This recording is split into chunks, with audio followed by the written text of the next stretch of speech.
So next that we have to do is a mouth chart for our PSA character. So we've really started to refine and work out that character, particularly now that we got a storyboard and we've done this cleanup for the character.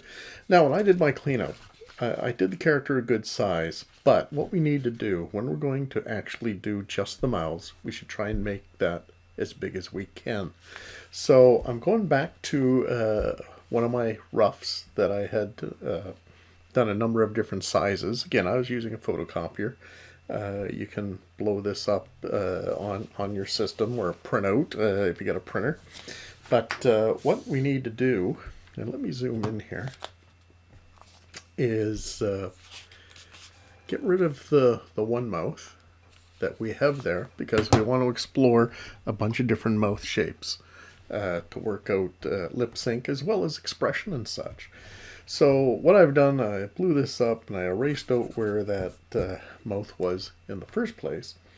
And I've used tissue paper here, but you can use a piece of paper and turn on your digital light tablet.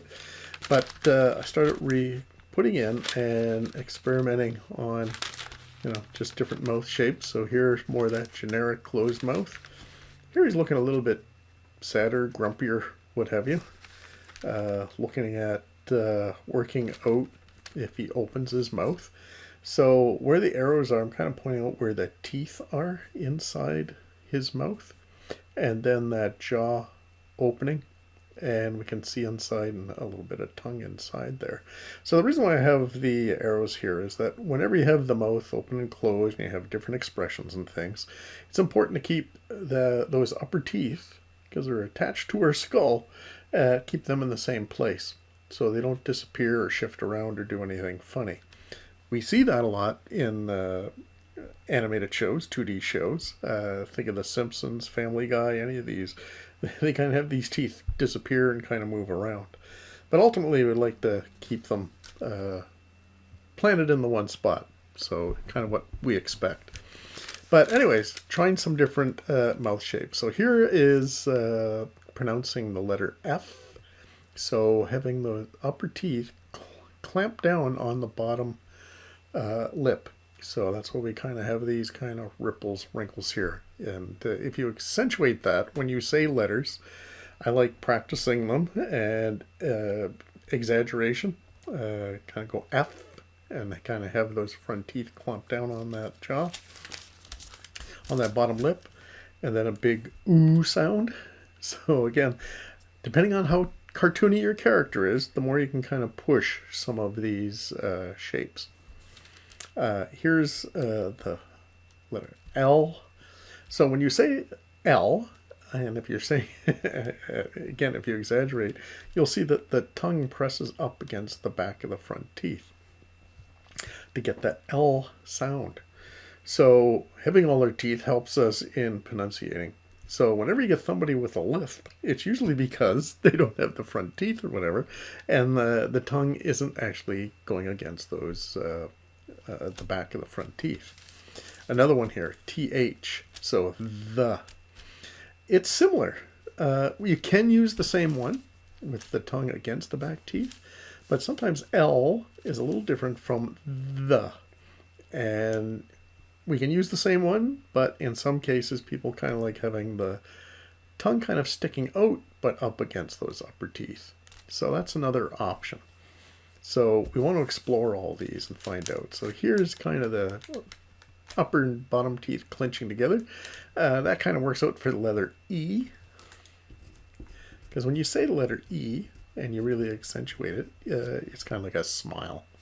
So you're kind of clenching the upper bottom teeth and bringing the sides of the mouth out to give us kind of a small smile for E. Okay.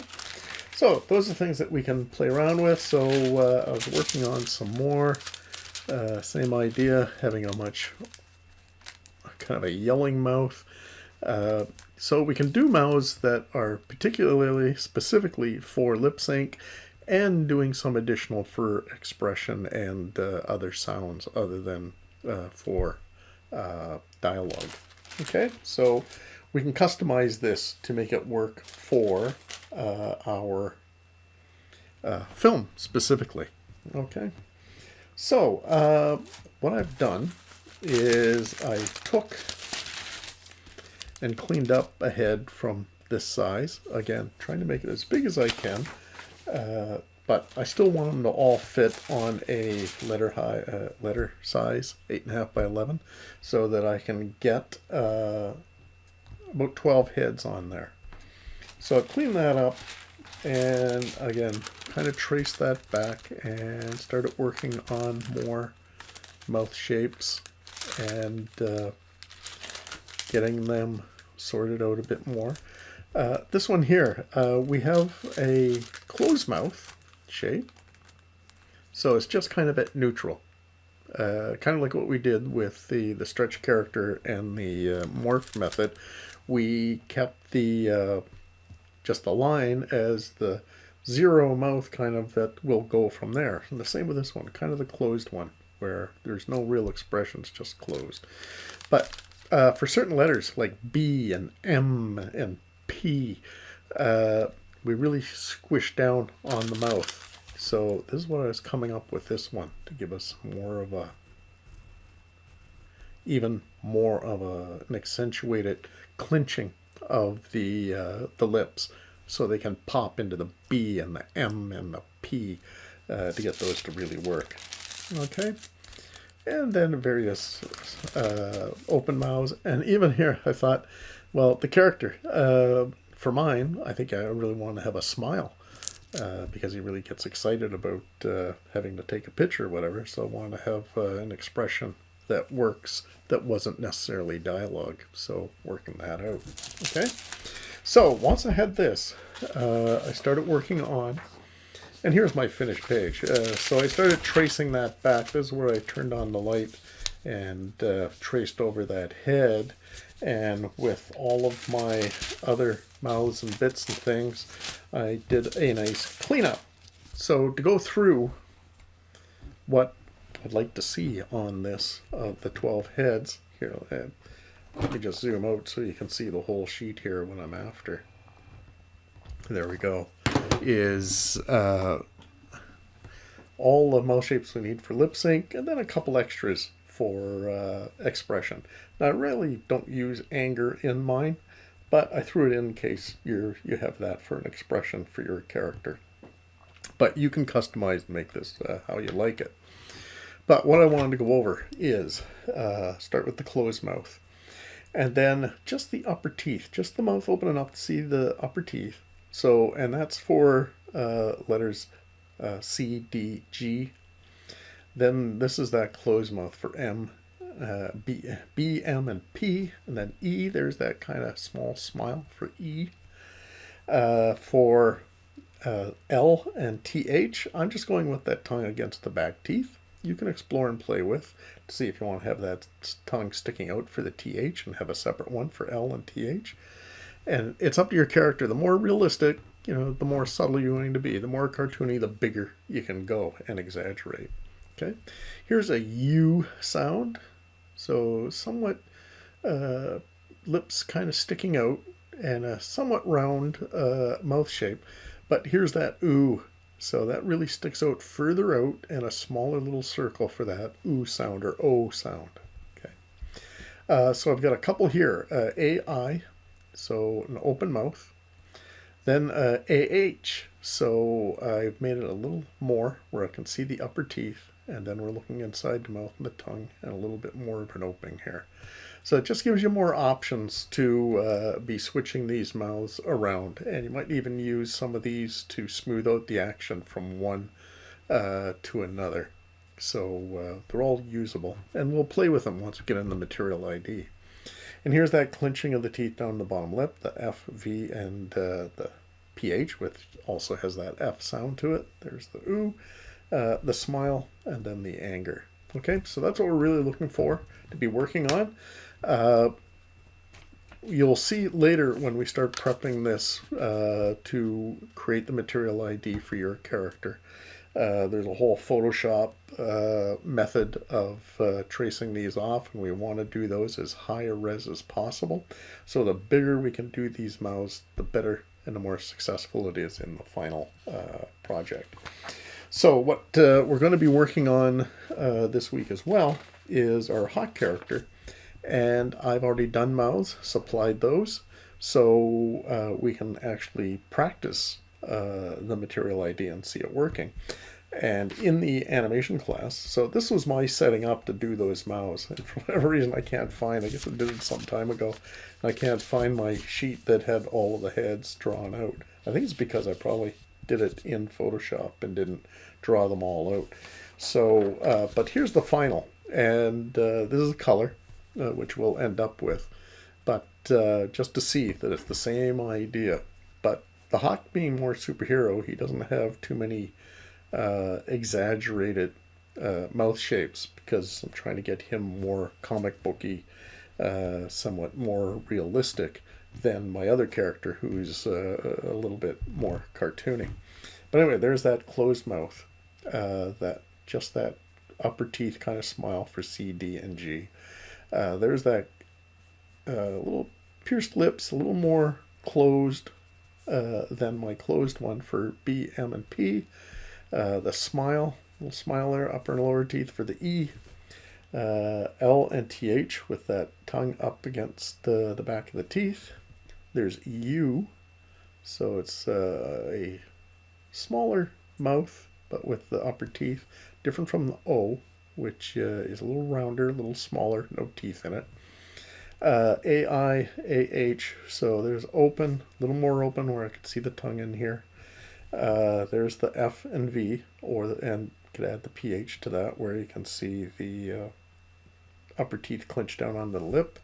The O, and then on this one I kind of had my hot character kind of thinking, kind of move the mouth over as if he's thinking about something. And then this one, a little bit more determined, if not angry, sort of shape.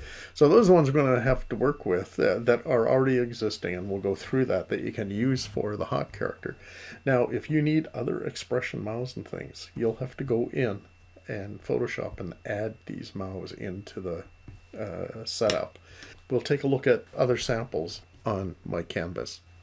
So here I want to go over the couple other images that's in my canvas about dialogue and mouth shapes.